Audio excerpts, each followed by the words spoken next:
Okay.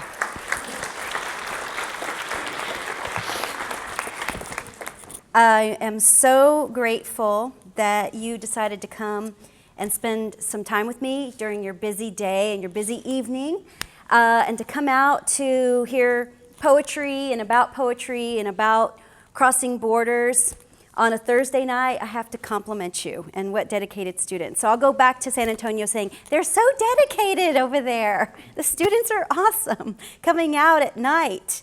I want to talk tonight with you about words and how words have the power to open up a whole world inside of us, much like a door can open something inside of us. Because I think words are doors to our inner lives. But before I do that, I need to tell you about a very important woman here that's from Texas. A woman who is currently leading many people through her art, through her activism, and through her writing. She's doing this from the other side of the grave, with her book called Borderlands, Frontera, the New Mestiza. And if you have heard of this book, I'm so glad and I'm so excited and I'm so happy your teachers have introduced you to her or a family member or someone. But mestiza, if you're not sure, is the name, and mestizo is the name of the new race of people that came to be when the Spanish colonials blended with the indigenous people of the Americas. So a mestizo is basically every Mexican in the house and beyond, okay? Gloria Anzaldúa is who I'm talking about. She was born in Hargill, Texas, which is a small town in the Rio Grande Valley, and she was instrumental in the Chicano and Chicana movement as an activist, as a writer, as a teacher, as a cultural and queer theorist, as well as a feminist. And she's leading theory and academics and art in all of those areas because of this work that she did. Not a lot of people actually know who she is. In fact, I'd love to see how many of you have heard of her or studied her work. So I'm so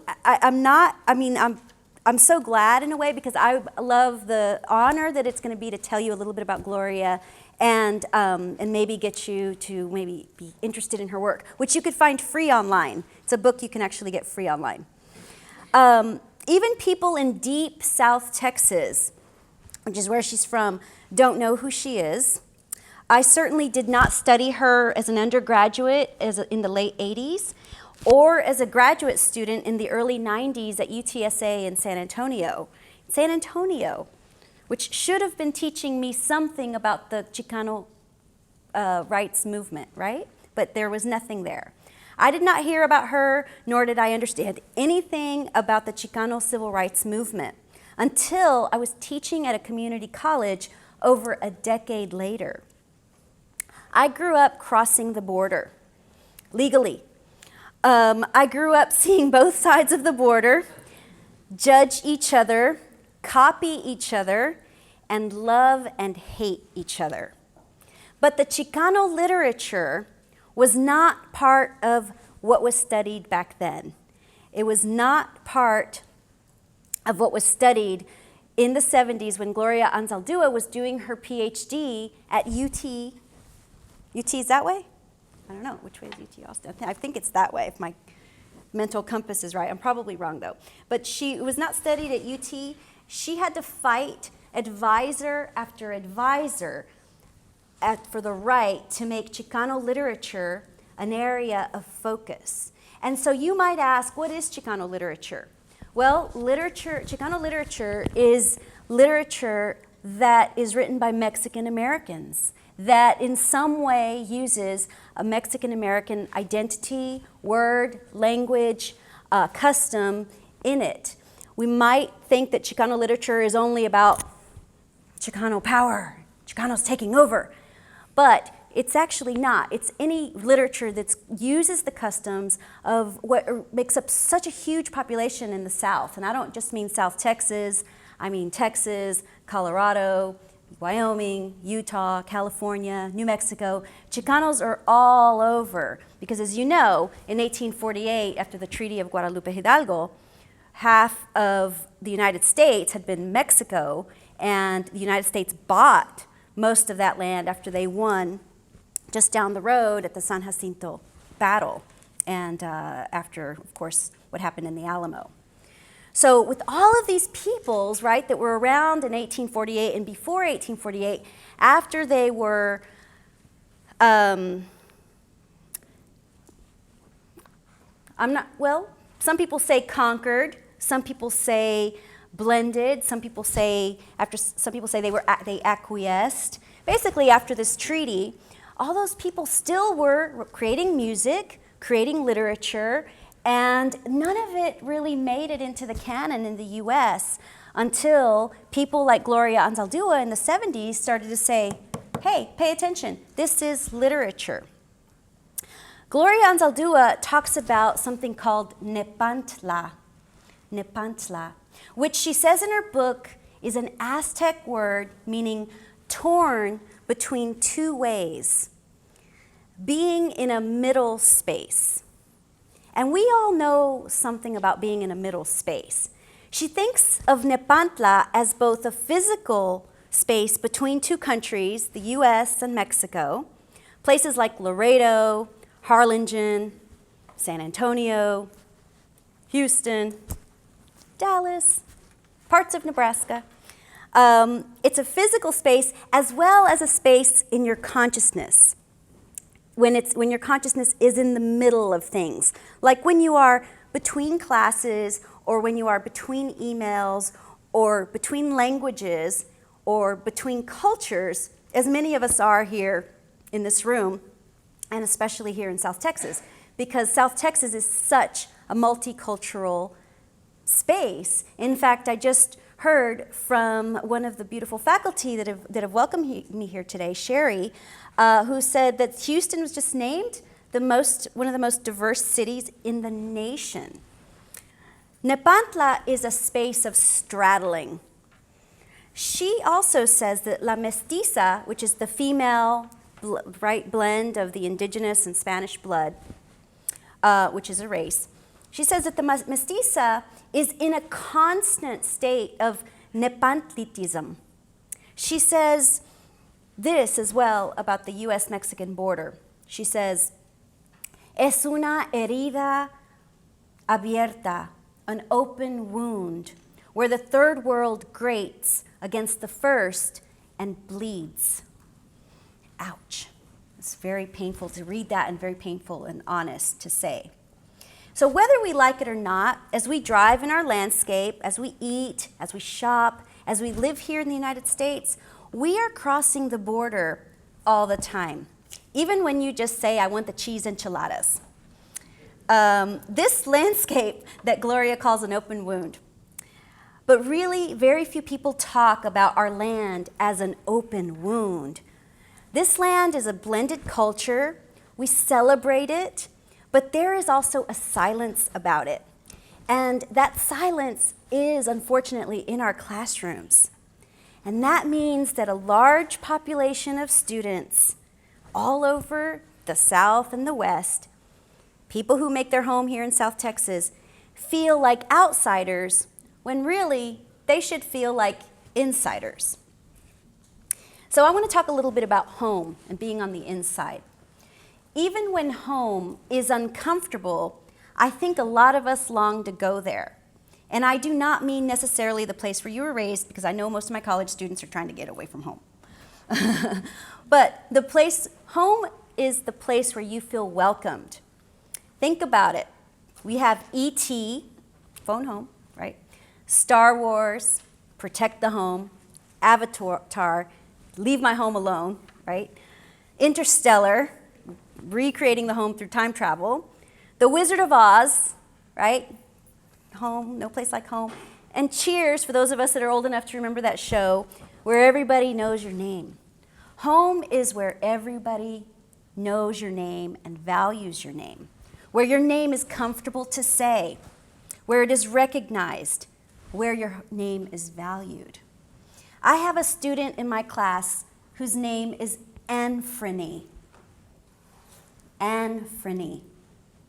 I read the name. I was confused, and I said it as it was spelled. And Anfrony was shocked. "You're the first person to say my name right, miss." And I said, "Really?" And he said, "Everyone says Anthony." And I said, "But it says Anfrony on my roster." We are friends now. And I think it's partly because he trusted me a little more just because I read his name correctly. I trusted the way it was written. I did not think it was misspelled. And I did not say, "Really? That's a strange way to spell Anthony." I valued his name because the alternative, to not value it, really is terrifying. Can be very isolating and frustrating. We've all had our name mispronounced, and do we like it? No. When people do call me Natalie all the time, and I accept it because I know they don't mean anything.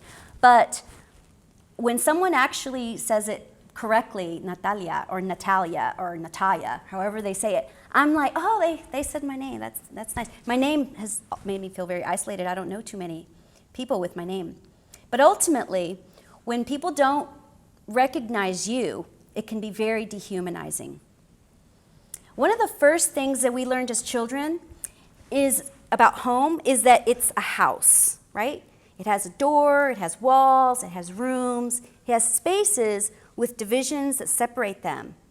It also has a border around it.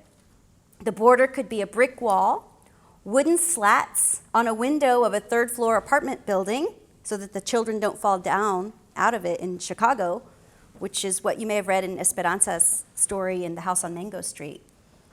Or it could be a 6-foot-high privacy fence or a chain link fence. But these structures are meant to protect those who within safe and keep outsiders out. But a house must have doors and windows because humans are social animals. And literature has always emphasized the value of home or the return home. And yet, whose home are we always talking about in literature? Beowulf's home? You remember Beowulf and Grendel? Hamlet's home? Where is our home in literature? Have you seen your home yet in literature? I wonder a lot about that, and I wonder a lot about what is represented to brown young people about themselves and people of all colors. My son, when he was 5 years old, told his grandmother, "I don't like brown people on TV because they're always the ones in trouble." The child watched Blue's Clues, Scooby-Doo, Sesame Street, and a little bit of Tom and Jerry at the time. He did not think he was brown. He had seen this narrative somewhere on the street, maybe at 5, I don't know, at his little private school, because I was lucky enough that with my job I put my income into his education. How did he possibly get that message when he was 5, when I was protecting him? He did, and I grieved. When he was 10, I had him and his little blonde friend next to him in the car with me, and there were some outdoor workers doing road construction at the entrance to my neighborhood, wearing their hats. It was hot summer, and the little boy said, "They're your people." Little friend said, and they giggled. And I have been forced to giggle about my own Mexicanness for a long time, too. "Well, you must have been illegal at one time," said a deportation attorney to me in a bar in Chicago. "But I am naturalized," I said. "I always had my papers." I have been talking about my papers since I learned English when I was 4 years old. But here I was defending myself in a bar with a stranger who actually helps people with their legal status. And this woman was right. Years later, my father told us how he had to stare down the people at INS and use his connections at the Mexican embassy, I don't know what they were, so that my mom, my brother, and me could stay here in this country. He had deportation papers in his hands. I had been an illegal alien before I was even in elementary school, and I never knew. I have students at my college who reveal to me things like the following. I wish I wasn't Mexican. I hate being Mexican. Mexican food makes my stomach hurt. And to my sadness and horror, I wonder why they have these strong and very negative feelings today when we celebrate Mexican Heritage Month and Raza Heritage Month, and we all love Mexican food. And in San Antonio Fiesta, everybody saves their money up for it all year long. When I was a little girl crossing the border several times a year, because we eventually got papers, I knew I was an anomaly among my brown and white friends. Even though I didn't know what the word anomaly was, I just knew there was something. I was a Mexican through and through. I was seeing my cousins, my grandma in Mexico. I was there for Christmas, summer, spring break. I was basically living a second life in Mexico. And I wished from a very early age that I could take my friends to Mexico so they could see it was not that bad. If they could just see how much fun it is, if they could see how much love there is, what these mountains look like, what this food really is supposed to taste like. The candy, my God, finally it's at H-E-B now. The horses on the street, the freedom, the sense of humor everyone has. That was my desperate wish, because I was crying out for a feeling that I did not even know I needed: connection and pride. My friends wanted me to be ashamed of belonging so much to Mexico, and they made me feel very much like an outsider in the neighborhood, even though I had lived in the neighborhood for as long as they had. If I could just take them with me across the border to show them, I could help them see. But it wasn't until I saw myself in a book that I finally owned my education and learned that I could use my own voice in my poetry. Gloria Anzaldúa, the woman I was telling you about a little while ago, says this in her book: "When I saw poetry written in Tex-Mex for the first time, a feeling of pure joy flashed through me. I felt like we really existed as people." And when I, as an undergrad English major, little honors student, little go-getter, first read a poem by Pat Mora, I felt the exact same flash, because I thought everyone was living in houses like the ones Tennyson wrote about and Robert Frost. This is the poem that I read that changed me. It's called Legal Alien, and of course I really paid attention to that title because I'm always dealing with the fact that people were calling me wetback. In fact, when I was a little girl, I remember I was young enough so that my parents were still bathing me and drying me, and I remember telling my mom, "Mom, will you please dry my back better? Because it's always wet." Because my friends are always telling me I'm a wetback. And I thought my mom just wasn't drying my back properly. And I was like, "Can you do it right today? Because I don't want them to make fun of me at school today." Dad had to explain it to me. And I was like, "Really? They thought I could swim? I can't even do a swimming pool by myself, you know? I can swim across a river by myself. It's pretty impressive." Okay, Legal Alien. Bilingual, bicultural, able to slip from "how's life" to "me están volviendo loca." Able to sit in a paneled office, drafting memos in English. Able to order in fluent Spanish at a Mexican restaurant. American, but hyphenated. Viewed by Anglos as perhaps exotic, perhaps inferior, definitely different. Viewed by Mexicans as alien, their eyes say, "You may speak Spanish, but you're not like me." An American to Mexicans, a Mexican to Americans. A handy token sliding back and forth between the fringes of both worlds by smiling, by masking discomfort of being prejudged bilaterally. So that poem taught me that I could write about a whole set of experiences that I never thought possible in poetry or essays or literature, didn't even know they existed.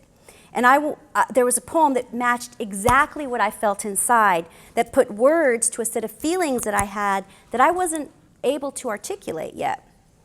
And I know it's not just me that feels this way. When I show this poem to my students, they nod. They understand. They recognize themselves. I wrote a poem around this time that I want to share with you, where I was trying to get this feeling across to take people to Mexico, because I was desperate to do it. This poem is called Monterrey Complete. And a lot of people, at the time, Monterrey was one of the most industrial cities in the country of Mexico because it had a big cement plant.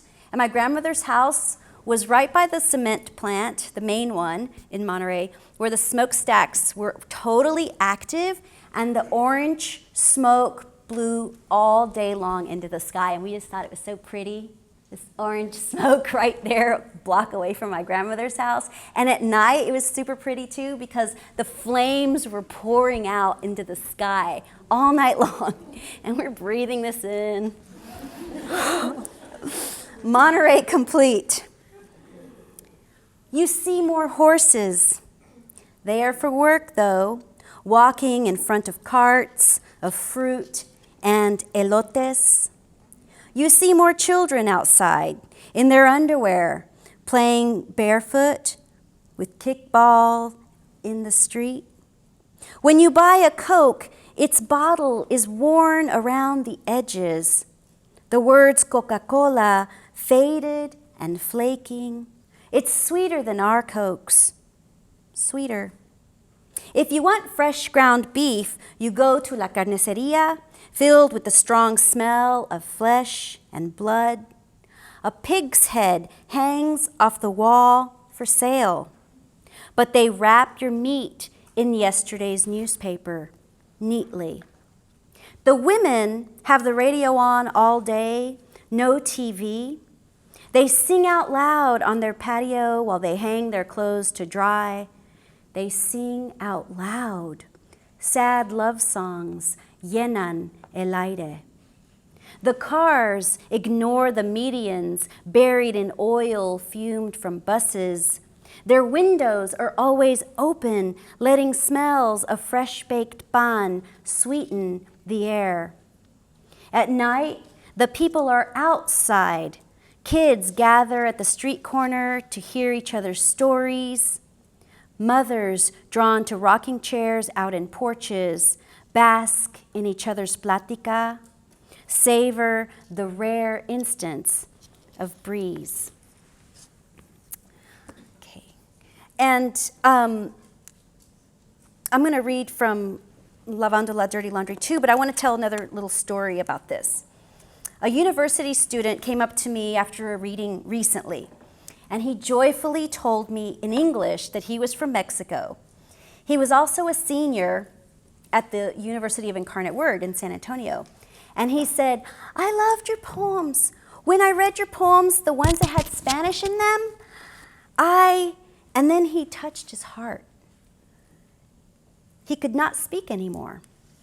He was full of emotion, and it was a little awkward for me because he was tongue-tied, and I think he was trying to say what I'm talking about here.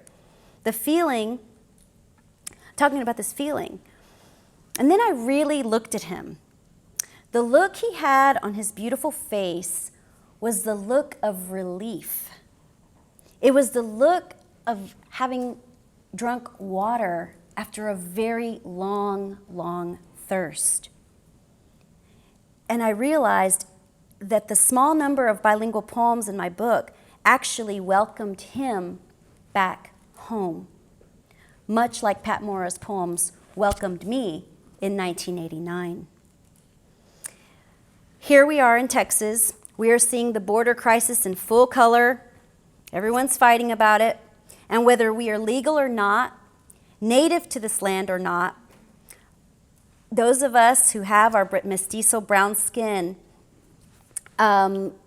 we know that our skin is incriminating to us as people who are being prejudged bilaterally, as Pat Morra said, either in our favor or to our detriment. Not everyone here is a Garcia. We have Howards, we have Anfronies, we have Trangs. South Texas is so multicultural, and everyone needs to see literature that can take them home. The border crisis isn't new at all, but it's been an open wound, as Gloria Anzaldúa said, for many, many years. And this issue is much more complex than what a 7-year-old girl can understand, or sometimes even a 20-something. But as your instructors that are here around you, and me too, I'm an instructor too, we want you to thrive. But how do you thrive on a wound? Well, some people thrive by making the wound bigger. That is one way. Or you can thrive by making the wound start to heal. And we heal by giving relief, by giving welcome to those made to feel like strangers in their own home. Most of us here in Texas know the phrase, mi casa es su casa, right? Do y'all know that phrase? And I hear white people say it more often than I hear Mexicans say it. And when it is said and repeated, it came to stand for a culture, not just a moment in time. It is the ultimate welcome. It is the ultimate compliment. And it disarms the most edgy and uncomfortable visitor. Your professors and I have made ourselves a home in these schools, literally. It pays for our mortgages, our shoes, and our tortillas. And it is time that we welcome you, our students, into our casa by realizing it is actually your casa. That's it. Thank you. I am just so honored to be here today to share my work with you. It really is a dream come true for me to read my own book to students, and I hope that you can see the idea of home and casa in some of the poems I'm going to read. And as I read, I truly am welcoming you into my casa. And I'm going to start with a poem called Mexican Bride. This is about the bedroom, by the way. So listen for casa in there, or just the idea of a room, right? Mexican Bride, centered above her king-sized bed in Nuevo León, a large crucifix, a resin-bloodied, crumpling body of Christ, the only art hanging from her smooth plaster walls. A lamination of Mary, Mother of Sorrows, tucked across and below the frame of her vanity. Wedding gifts for all new brides, decorations surrounding the spirit of the bedroom, as if the dimensions of the body nailed at the limbs would lead new husbands to handle the living curves of their brides, as if a slain nude thorned at the crown above her head could help rigid legs relax for fire. Okay. I'm going to read another poem about another happy couple. Y'all know Ulysses, right, from the Odyssey? Did y'all study a little bit about the Odyssey? So you know Ulysses is like the baby daddy, right? He has a baby with Penelope, and then he's like, oh, I got to go to war, and takes off for war, fights for 10 years, and then is lost for 10 years while he's with Calypso, suffering as her lover. And eventually, after 10 years, somebody, divine intervention, says, Ulysses, it's time for you to go home. Yeah. So this is a poem written about that. This is called Ulysses Thinks to Explain It. The woman thing tore back from me. The woman thing is Calypso because she was half goddess, half kind of witchy woman. The woman thing tore back from me. Her anemone touch left our pools of wet to stick under my leg. Crying, she said, her eyes wide with sight. Your wife is always crying, Ulysses. She turned away. Film of her cloak ballooned. Even before the first battle, there'd already been rivers. You know that, wife. Every day, tears streaming over your face. Afraid I would leave you. Breath failed, wide-browed. Your stomach large from the baby. Could have been a double-headed witch who told you things, lies about me, a sorceress splitting your mind. It was the ocean I could taste, woman, wanting no salt from tears in my breath. Kill and know it was my hand sending in the sword. With you, silence murdered, with no blood, no echo. I could still love you, wife. I could soak your dresses, spin you a fleet, though you work on your strings, your hands covered in lines. Remember, she's a weaver.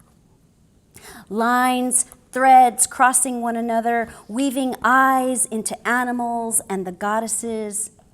Save you, you say. You always weave eyes so big on their faces, unattractive in women. He was kind of mad. I guess I was a little mad at men at the time when I wrote that. I'm going to read you a little poem about my beloved 94-year-old Tia Licha, who lives in Monterrey, who I haven't seen in a long time. I haven't been to Mexico in a long time. Tia Licha, you lost 14 babies, kept 6, held us at the cheeks, grandmother's sister, Tia Licha, landing kiss after kiss, sucking warm pockets through wrinkled lips, right at our ears near our noses. You told me how you sold empanadas at dawn, 4 kilos each morning for your daughters, their dresses, for school, the right dresses. Wake at 3 a.m. and start kneading the dough, boiling la piña, el camote y la leche, for filling 96 pastries each morning, 7 breakfasts too, and not one bite for you. On the sidewalk, selling every morning, your husband sold you the flour, the fruit, the milk from his store, kept track of his inventory, kept you quiet and pregnant each year you were married. You took care of Santita, your neighbor, someone else's tia abuela, too sick, too old to cook, a lady just a few blocks away, just a few hundred meters. So hungry too, this lady, needed toast and coffee, juice, un huevito every morning, and su platito for lunch, la comida, and it was nothing, you say. Pero con la sopa, su aguacate, su tortilla bien caliente, el pollo deshebrado, all of it by the old lady's noon. How you'd walk fast around the corners, never spill a drop of la sopita, el fideo, el caldito. Told me you were 70 years old when you learned women had los orgasmos. Read this from a book, a medical book about women. Said up to then you thought sex was nothing but una violación. You lean into my son's face, great-great-aunt, tia abuela. Close your eyes as you kiss him and all the children. The widow's bump on your back and your neck, curved like half a globe on your back. Tia abuela, she's such a sweetheart. I'm gonna read a little short one. Different happy couple. Actually, this one's called The Happy Couple. He would spark a joint in the living room, ask, "Want a hit?" He always said he wanted to be good to her, share his life, stuff like that. That's it. You were stoned. Thank you. Let's see. I'm going to read one more, and then we'll do questions if you have any, or visits, or whatever you like. This is called Evening Apology for my son, Stuart. What you hope is not to miss some last glimpse of this reeling firefly night. You've cast your body rebellious, the way a swordfish fights a man on the other side of the sea. You search, sometimes bleating, for that nestling spot, your memory. Who was I to replace my womb with this cold, crumpled mattress? The night you were born, you let me know out here is maybe not a good idea. Breasts too large for your mouth, gouging lights, fluorescent, bright fires in your belly made you scream. But we have moments, rapt silence of God saying, "This is the only place I can put you for now." Okay, thank you.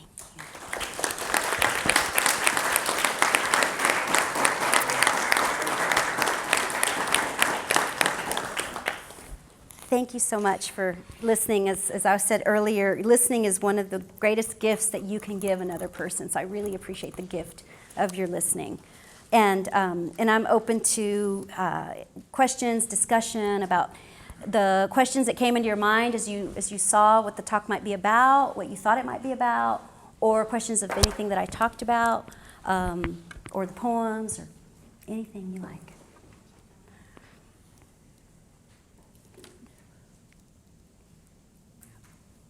Or we could just say goodnight. No, I'm just kidding. Yeah, it's all right.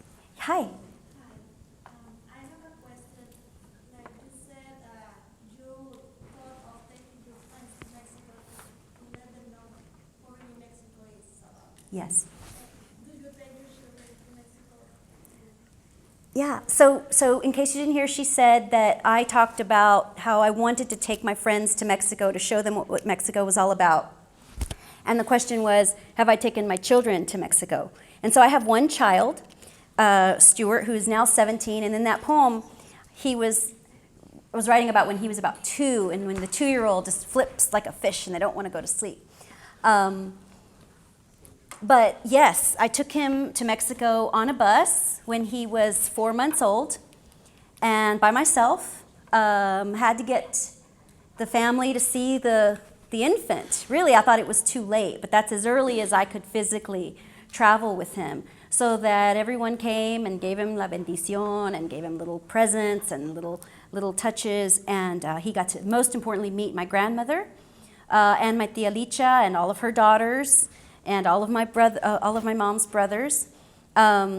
He grew up coming to Mexico with me. It's unfortunate that he didn't get the same experience in Mexico that I did, because the only cousin that was his age, Sammy, how Americanized is that, right?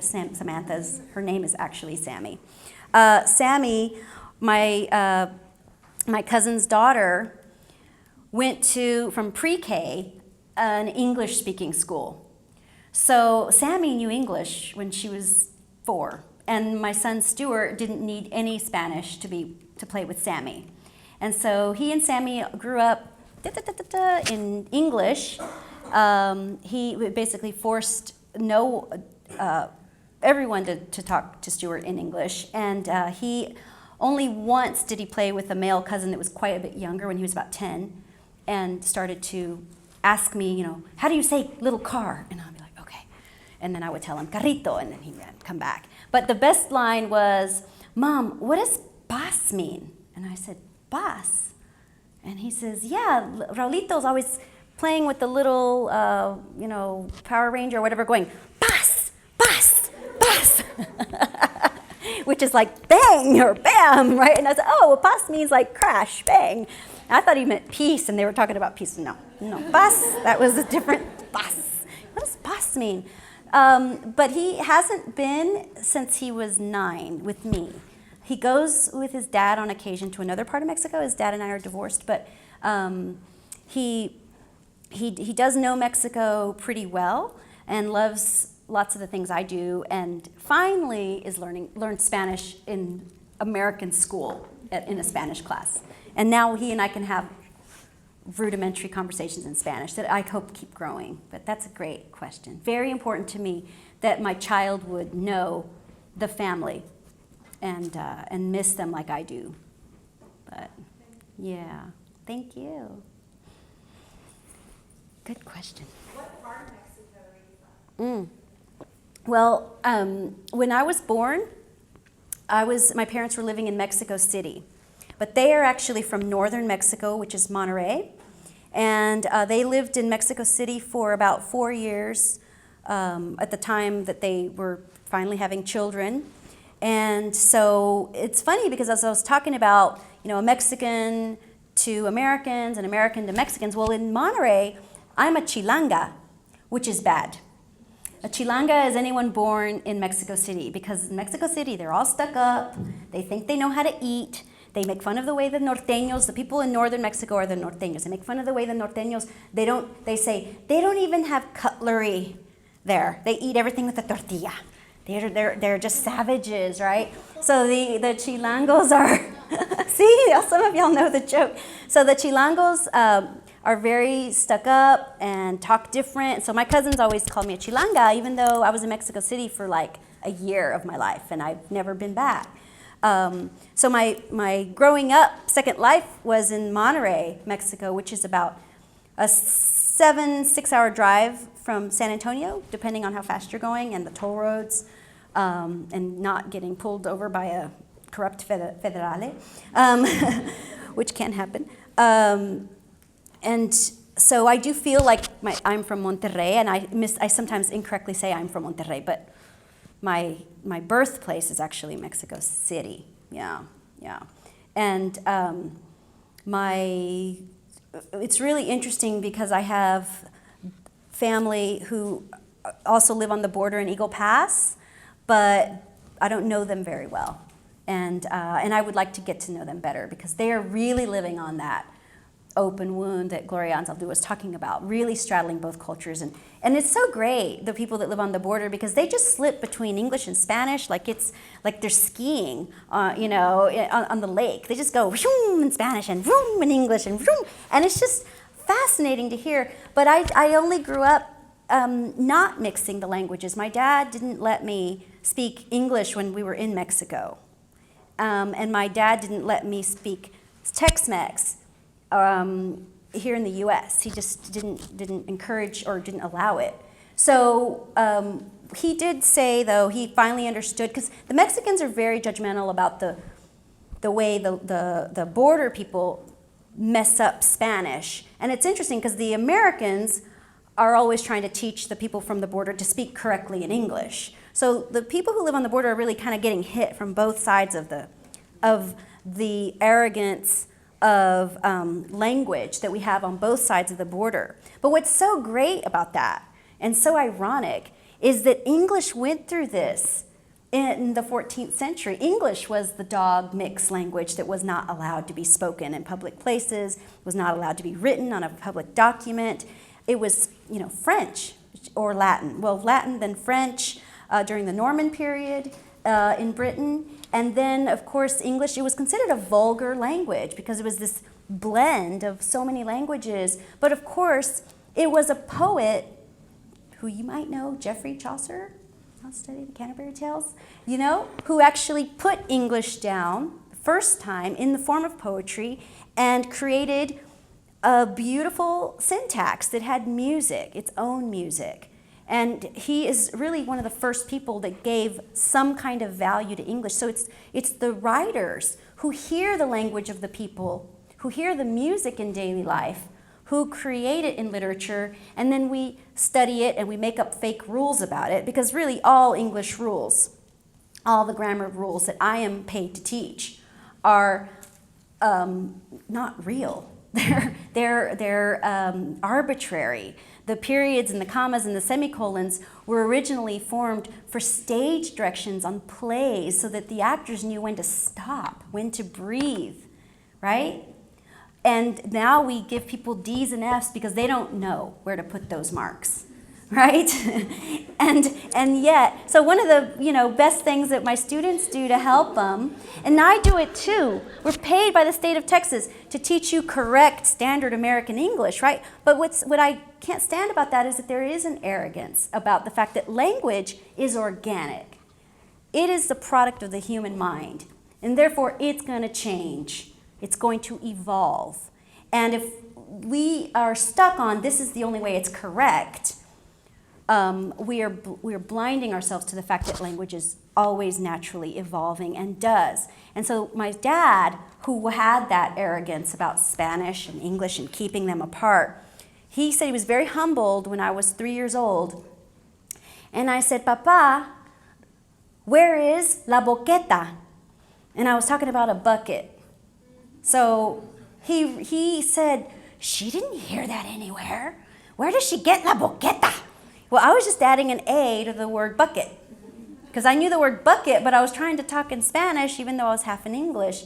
And my dad realized that it was a natural thing for people to blend the language. And you, students, and all of us are always using new words and creating new forms of language with our friends, where language is really born with your friends, where you know words like on fleek, and y'all know exactly what that means. Keep it 300 and stuff like that. Thank God I have a teenager that's teaching me little new language of the day. So it evolves, and yet as an English teacher, I have to count all those little marks and help because I have to help my students assimilate to academics, right? And help you survive in colleges and universities where everyone's judging you based on you following the rules. And it's kind of like we are putting you in a boxing ring, and we don't want you to get beat up. And there are rules, and you have to follow them. Otherwise, you're not boxing. You're just hitting people randomly. We want you to box correctly and survive. So that's why we have to mark all those little spots and in your papers and help you in the boxing ring. But in life, in language, in creative writing, you can break those rules, and you should break those rules because you're showing how language is evolving. And that's not related to where I was from, but it just kind of had to say that. It's a little simple question. Where were you born? Here's a 40-minute answer. Yes, go ahead. So, based off the punctuation, how long does it take when you're writing a poem to figure out how you want to arrange it? Because I know that's such variation between poets, and how do you do that? Oh, that's such a good question. So how do I arrange the poetry in terms of the punctuation and just overall the arrangement, the look of it? Because the poems look so different from each other, and if you look at my book and thumb through it, which I welcome you to do.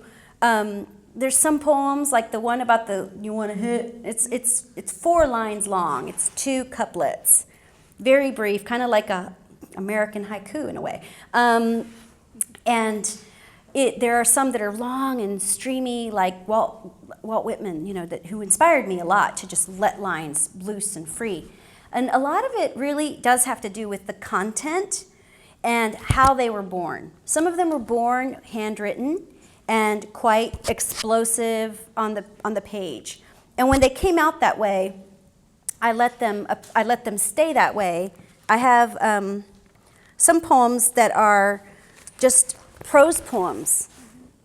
This is an example of a prose poem that doesn't use line breaks, that is just a big explosion of language and mixed grammar and a single voice. It's one to my grandmother called Tortilla Skins. I have another one that looks like that. a 2-page prose poem. And some people say, well, isn't that fiction? Well, this is nonfiction because it's a poem. Still meets the standard of poetry because it still has rhythm, it has meter, it has imagery, it has other literary little jewels in there that I hope are jewels. But deciding really it's not such a conscious decision as it is, how was the poem born? So you sometimes pause at a natural break in the line where if you're writing on a small piece of paper, your lines might be shorter. If you're writing on a big piece of paper. Another good story about that is I'm writing a lot right now about the Virgin Mary. And my whole second collection is going to be about her different identities and all of her different roles, especially her role as someone who came to overtake an Aztec goddess, Coatlicue, and Tonantzin, 2 Aztec goddesses actually, and how she came in Mexico to unite the indigenous people with the colonial people into Christianity into Mexico. Well, I'm fascinated with Mary and how this happened and her traveling as from Europe, technically, right? She's like a border crosser too, and came over and took over in Mexico. I'm writing a big poem about her, and I thought about doing sonnets because I wanted to really honor Mary, and sonnet is such a high form of poetry. But then I realized the sonnet is like a male poem.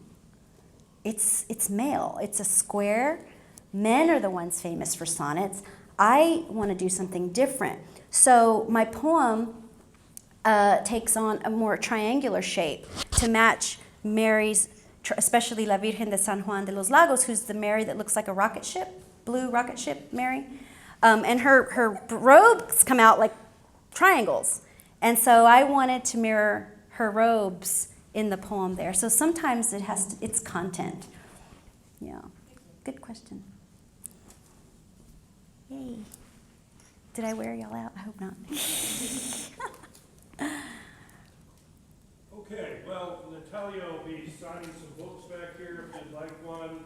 Students, make sure you sign in. There's a sign-in sheet here, and on these back tables, and one over here. Otherwise, thank you all for coming. Thank all of you. Thank you for your questions.